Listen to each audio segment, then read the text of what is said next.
नमस्कार साथियों, मैं सतीश एक बार फिर से आपका स्वागत करता हूं स्वामी विवेकानंद कंपटीशन सेंटर झुंझुनू के इस ऑनलाइन प्लेटफॉर्म पर। दोस्तों, आज हम आपके लिए लेकर आए हैं जनरल साइंस की इम्पोर्टेंट क्वेश्चंस जो कि एग्जाम्स में पूछे जा चुके हैं या संभावित हैं जो पूछे जा सकते हैं। आज हमारा जो टॉपिक रहेगा क्वेश्चन आंसर के लिए, टॉपिक मैं आपको कंप्लीट करवा चुका हूं। दोस्तों, ये टॉपिक है हमारा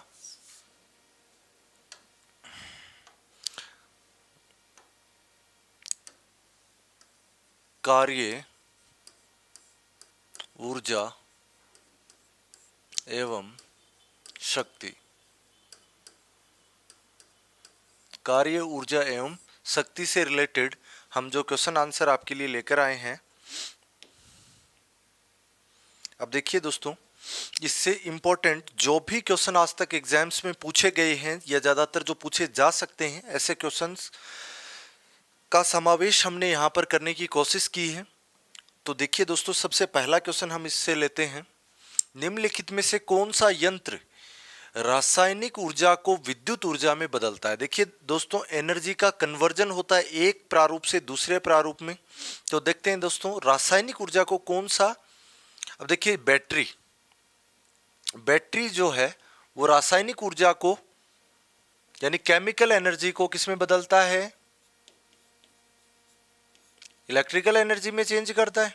तो दोस्तों, हमारा पहला ही आंसर सही हो जाएगा, क्योंकि आपका जो लाउड स्पीकर है ये इलेक्ट्रिकल एनर्जी जो होती है इसको किस में चेंज करता है? साउंड एनर्जी में।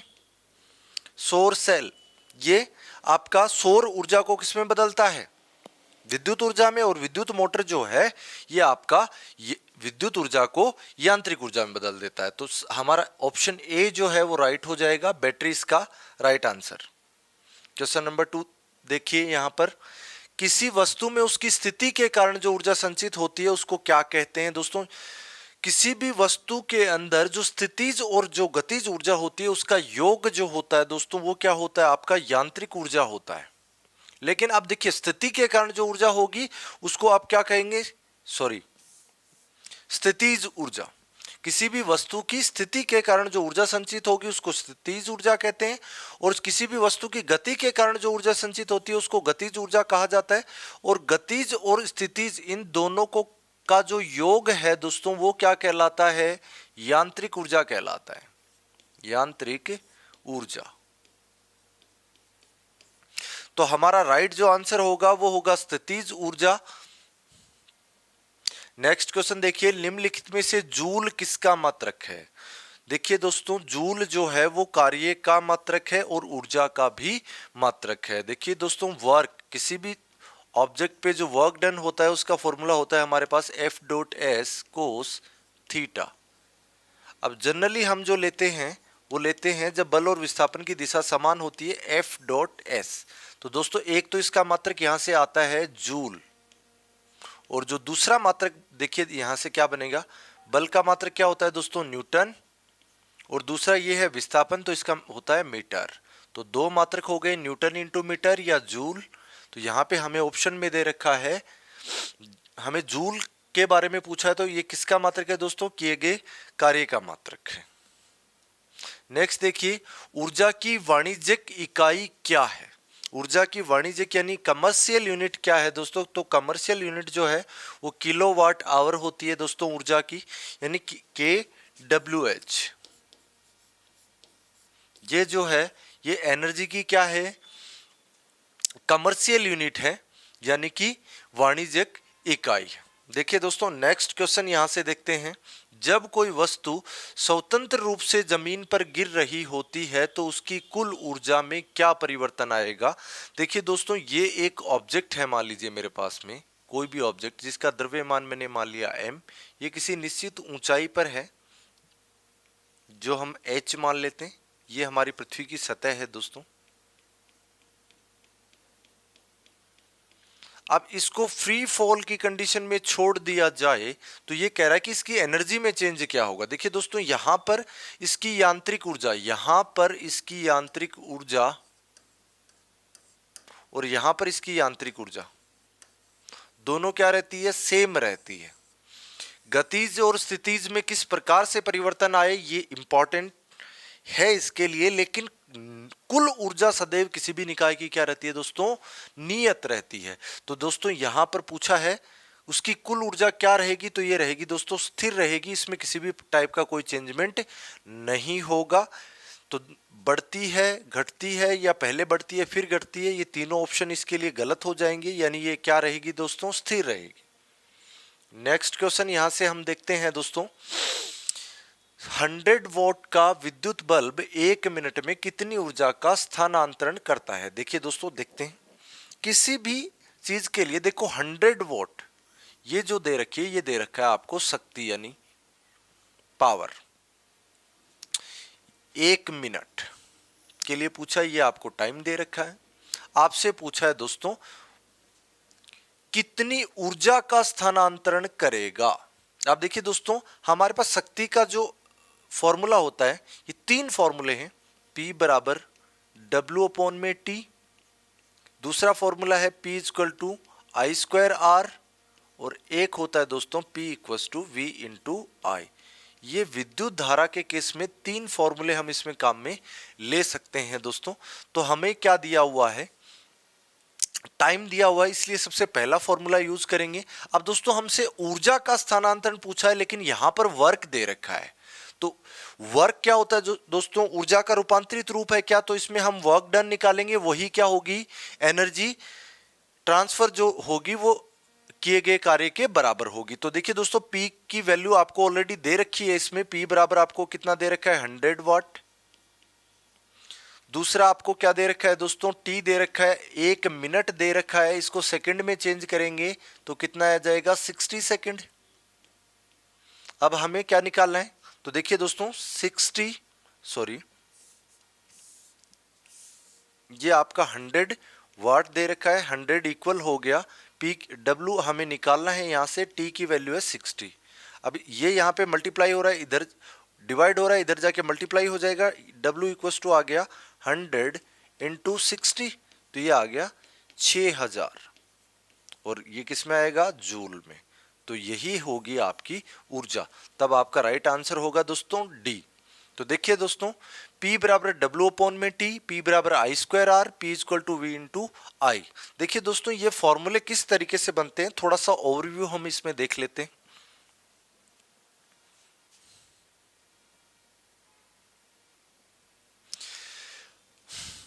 P बराबर I²R अगर आपको दे रखा है दोस्तों, तो V/I को किस तरीके से एलिब्रेट करोगे, इसको मैं लिख सकता हूं P बराबर I/IR।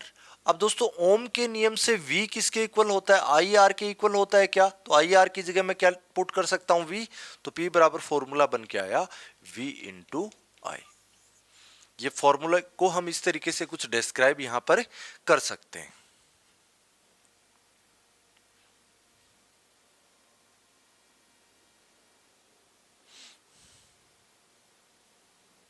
अब देखिए नेक्स्ट क्वेश्चन देखते हैं,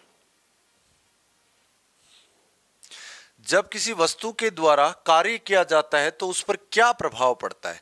देखिए दोस्तों, जब वस्तु के द्वारा कोई कार्य किया जाता है तो उसकी आंतरिक ऊर्जा में क्षति होती है, लेकिन वो किसके रूप में कन्वर्ट हो जाती है। देखो ऊर्जा कभी भी नष्ट नहीं होती दोस्तों, ऊर्जा को ना तो नष्ट कर सकते हो आप, और ना ही इसको क्या कर सकते हो, उत्पन्न कर सकते हो। दोनों ही सिद्धांत क्या है, गलत है। ऊर्जा संरक्षण के सिद्धांत के अनुसार ऊर्जा को ना तो उत्पन्न किया जा सकता है वह ना ही से नष्ट किया जा सकता है, बल्कि एक रूप से दूसरे रूप में बदला जा सकता है।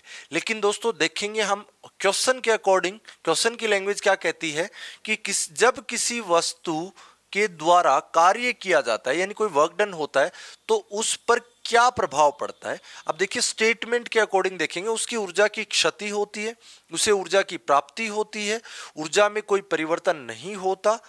डी ऑप्शन है, पहले ऊर्जा की क्षति होती है फिर वह ऊर्जा प्राप्त करती है। तो दोस्तों सबसे पहले उसकी आंतरिक जो ऊर्जा होगी उसमें क्षति होती है, और जो क्षति होती है, ये जो क्षति होती है ये चेंज हो जाती है किसमें दोस्तों, वर्क डन में। इसीलिए कार्य और जो ऊर्जा है इसके मात्रक दोस्तों क्या होते हैं, समान होते हैं। तो नेक्स्ट क्वेश्चन हम यहां से देखेंगे, 60 वोट का एक रेडियो सेट 50 घंटे तक चलता है, उसके द्वारा खपत की गई विद्युत ऊर्जा किलोवाट आवर में कितनी होगी। बहुत ही आसान है दोस्तों, पीछे हमने क्वेश्चन देखा था, हमारे पास बेसिक फॉर्मूला है P बराबर W अपॉन में T। हमें फिर से एनर्जी पूछी गई है। अब देखिए दोस्तों, एनर्जी पूछी गई है तो वर्क डन निकाल लीजिए। यहां से आपको पावर दे रखा है 60 वॉट, P की वैल्यू दे रखी है, देखिए दोस्तों P बराबर दे रखा है आपको 60 वाट। दूसरा आपको दे रखा है टाइम दे रखा है आपको 50 घंटे का। 50 घंटे को सबसे पहले आप चेंज करेंगे मिनट्स में, तो 50 इंटू 60, तो ये आ गया आपका 3000 घंटे आ जाएंगे, सॉरी 3000 मिनट। अब उसके बाद में इसको सेकंड में फिर से चेंज करेंगे, तो फिर से इसको 60 से मल्टीप्लाई कर दीजिए, तो कितना आएगा 18,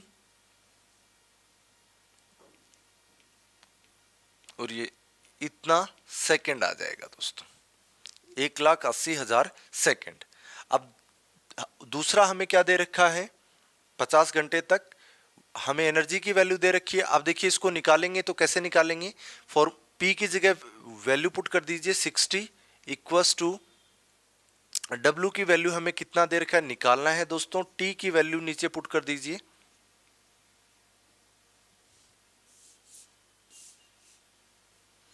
ये है आपका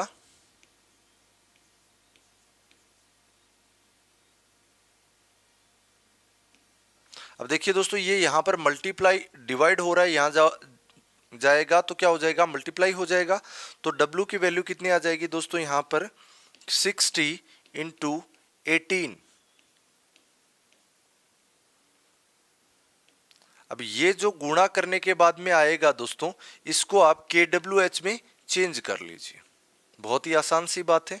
तो फॉर्मूला बेसिकली यही अप्लाई होगा। अगर इसको चेंज करेंगे तो ये दोस्तों हमारे पास बन के आएगा 3 किलोवाट आवर। शक्ति की सबसे छोटी इकाई होती है, तो दोस्तों ऑप्शन है हमारे पास में वॉट, किलोवाट, अश्व शक्ति और मिलीवाट। तो सबसे छोटी इकाई जो होती है दोस्तों वो होती है आपकी वाट। नेक्स्ट देखते हैं, किसी वस्तु पर किया गया कार्य निर्भर करता है, निर्भर नहीं करता है, सॉरी, विस्थापन पर निर्भर करेगा क्या, बिल्कुल करता है। विस्थापन और बल के बीच के कोण पर भी निर्भर करता है, उसकी प्रकृति निर्भर करती है। आरोपित बल पर बिल्कुल निर्भर करता है, बल कितना लगाया, लेकिन वस्तु के प्रारंभिक वेग पर निर्भर नहीं करता है। तो D option is right. Next question देखते हैं, जब विस्थापन बल की दिशा में हो तो किया गया कार्य होता है। देखिए दोस्तों, हमारे पास बेसिक फॉर्मूला है W वर्क डन का F dot S cos theta. अब बल और विस्थापन की दिशा अगर समान है दोस्तों, थीटा कितना बनेगा, 0 डिग्री बनेगा, वैल्यू पुट कर दो, तो W equals to F dot S cos 0 डिग्री। अब कोस 0 की वैल्यू कितनी होती है दोस्तों, 1 होती है, पुट कर दो यहां पर, तो W इक्वल्स टू आ गया F इंटू S, तो यानी बल इंटू विस्थापन, और विस्थापन एक प्रकार की क्या है दोस्तों, दूरी है, इसलिए आपका राइट आंसर हो जाएगा बल इंटू दूरी, यानी फोर्स इंटू डिस्प्लेसमेंट या डिस्टेंस। नेक्स्ट क्वेश्चन देखिए दोस्तों, क्वेश्चन नंबर 12, 1 न्यूटन बल लगाने पर वस्तु का विस्थापन अगर 1 मीटर हो तो किया, देखो दोस्तों 1 न्यूटन बल लगाएं तो किया गया कार्य पूछा है, फिर से आपको पता है W बराबर F डॉट S होता है। अगर वस्तु पर 1 न्यूटन बल लगाएं तो इसकी वैल्यू पुट कर दो 1, और 1 मीटर विस्थापन हो तो W बराबर आता है 1 जूल।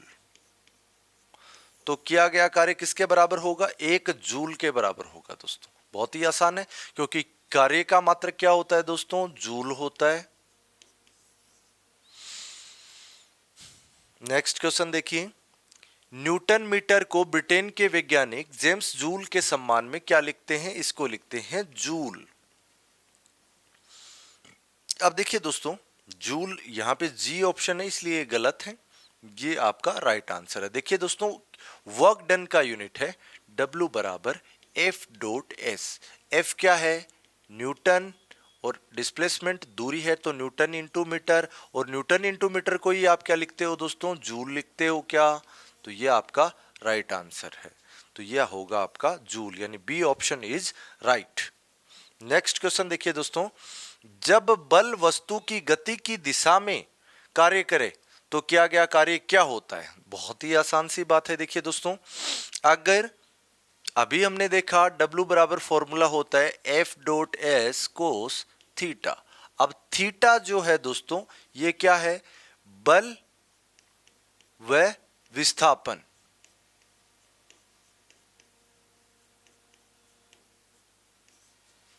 की दिशा के मध्य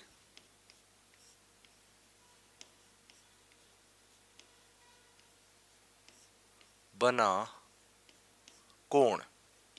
अब बल और विस्थापन की दिशा अगर समान होगी दोस्तों, बल की दिशा में ही कार्य करे, बल जो है वो गति की दिशा में, डिस्प्लेसमेंट की दिशा में कार्य करे, तो थीटा कितना बनेगा, फिर से 0 डिग्री बनेगा। और कोस 0 की वैल्यू क्या होगी दोस्तों, 1 होगी। इसलिए W बराबर क्या आएगा, F डॉट एस आएगा क्या, और जो कि कैसी वैल्यू है, पॉजिटिव वैल्यू है, इसलिए किया गया कार्य सदैव क्या होगा, धनात्मक होगा। देखिए दोस्तों, तीन चीजें आप ध्यान रख सकते हैं। जब थीटा आपका 0 डिग्री बने, इसका मतलब बल और विस्थापन की दिशा क्या है दोस्तों, समान है। इसका मतलब किया गया कार्य कैसा होगा, धनात्मक। दूसरी चीज इसमें आप याद रखिए, अगर थीटा आपका 180 डिग्री बने, यानी कि बल और विस्थापन की दिशा एक दूसरे के क्या होगी दोस्तों, विपरीत होगी, तो इस कंडीशन में कोस 180 का मान माइनस होता है, तो किया गया कार्य कैसा होगा दोस्तों, ऋणात्मक होगा। अगर बल व विस्थापन की दिशा एक दूसरे के लंबवत है दोस्तों, थीटा बनेगा 90 डिग्री, 90 डिग्री, तो तब आपका किया गया कार्य कैसा होगा, शून्य कार्य, क्योंकि कोस 90 की वैल्यू क्या होती है, 0 होती है, और टोटल वैल्यू क्या हो जाएगी, 0। तो ये तीन ही कंडीशन आपको ध्यान रखनी है, क्योंकि किसी भी वस्तु पर किया गया कार्य या तो धनात्मक होगा, या ऋणात्मक होगा, या दोस्तों शून्य होगा। तीनों कंडीशन मैंने एक्सप्लेन कर दी है। सिर्फ आपको कुछ नहीं करना होता दोस्तों, जब किसी भी ऑब्जेक्ट के ऊपर किए गए कार्य की आपसे प्रकृति पूछे, आप कुछ मत कीजिए, आप सिर्फ बल की दिशा देखिए और विस्थापन की दिशा देखिए। बल और विस्थापन की दिशा का जब आपको ज्ञात हो जाए, तब बल और विस्थापन की दिशा के मध्य ये देखिए कि कितने डिग्री का कोण बन रहा है। तीन ही कोण बनेंगे दोस्तों, या तो थीटा 0 डिग्री बनेगा, या 180 बनेगा, या 90 बनेगा। तीनों ही कंडीशन मैंने आपको बता दी है, किया गया कार्य धनात्मक, ऋणात्मक या शून्य होगा। नेक्स्ट देखते हैं दोस्तों, यदि किसी वस्तु पर बहुत सारे बल लग रहे हो और तथा यदि वस्तु स्थिर क्या हो, स्थिर अवस्था में हो, तो भी उन सब बलों द्वारा किए गए कार्य का मान क्या होगा। देखिए दोस्तों, जब वस्तु स्थिर अवस्था में, आप कितना भी फोर्स लगा लीजिए किसी भी ऑब्जेक्ट पर, लेकिन अगर उसके अंदर क्या नहीं है, डिस्प्लेसमेंट 0 है, यानी विस्थापन 0 है, तो किया गया कार्य क्या होगा, 0 होगा दोस्तों, यानी शून्य कार्य। किसी भी टाइप का कोई भी कार्य उस पर नहीं होगा, बिल्कुल शून्य होगा। नेक्स्ट देखते हैं, ऊर्जा संरक्षण का नियम है। देखिए दोस्तों, ऊर्जा को ना तो उत्पन्न किया जा सकता है, अब देखिए दोस्तों ये चीज इसमें थोड़ा, ऊर्जा को ना तो उत्पन्न किया जा सकता है, बिल्कुल सही स्टेटमेंट है ऊर्जा संरक्षण के सिद्धांत के अनुसार। ऊर्जा को ना नष्ट किया जा सकता है, यह भी स्टेटमेंट बिल्कुल सही है। एक ऊर्जा को दूसरी ऊर्जा में रूपांतरित किया जा सकता है, ये स्टेटमेंट भी सही है दोस्तों। यानी तीनों ही स्टेटमेंट आपके राइट हैं, ये स्टेटमेंट भी सही है, ये भी सही है, और ये भी सही है।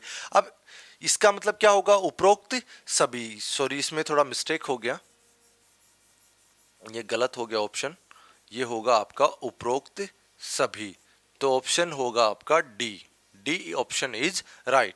ऊर्जा संरक्षण का सिद्धांत क्या कहता है दोस्तों, ऊर्जा संरक्षण का सिद्धांत ये कहता है कि अगर किसी ऑब्जेक्ट की जो एनर्जी है, ना तो उस ऊर्जा को आप उत्पन्न कर सकते हैं, ना ही नष्ट कर सकते हैं। Energy neither can be created nor can be destroyed, यानी ना तो उसको उत्पन्न किया जा सकता है ना उसको नष्ट किया जा सकता है, केवल एक ऊर्जा को दूसरी ऊर्जा में क्या किया जा सकता है, रूपांतरित किया जा सकता है। नेक्स्ट क्वेश्चन देखते हैं, निम्न में से ऊर्जा का एक प्रकार है, यांत्रिक ऊर्जा भी इसका प्रकार है, रासायनिक भी है, प्रकाश भी है, इसका मतलब D option is right, D option आपका सही होगा। देखिए दोस्तों, इसमें यांत्रिक ऊर्जा बराबर होती है।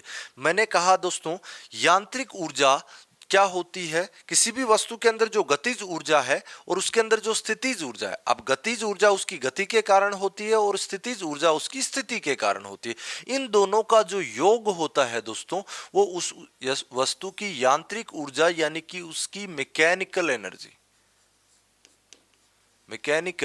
एनर्जी के इक्वल होता है, मैकेनिकल एनर्जी के इक्वल होता है। तो देखिए दोस्तों, ध्वनि ऊर्जा प्लस चुंबकीय ऊर्जा बिल्कुल गलत, गतिज ऊर्जा और प्रकाशीय ऊर्जा गलत, रासायनिक ऊर्जा और प्रकाश ऊर्जा गलत, गतिज ऊर्जा और स्थितिज ऊर्जा आपका राइट आंसर होगा दोस्तों। गिरता हुआ नारियल यानी मोमेंट में है क्या दोस्तों, बिल्कुल मोमेंट में। गतिशील कार बिल्कुल मोमेंट में है।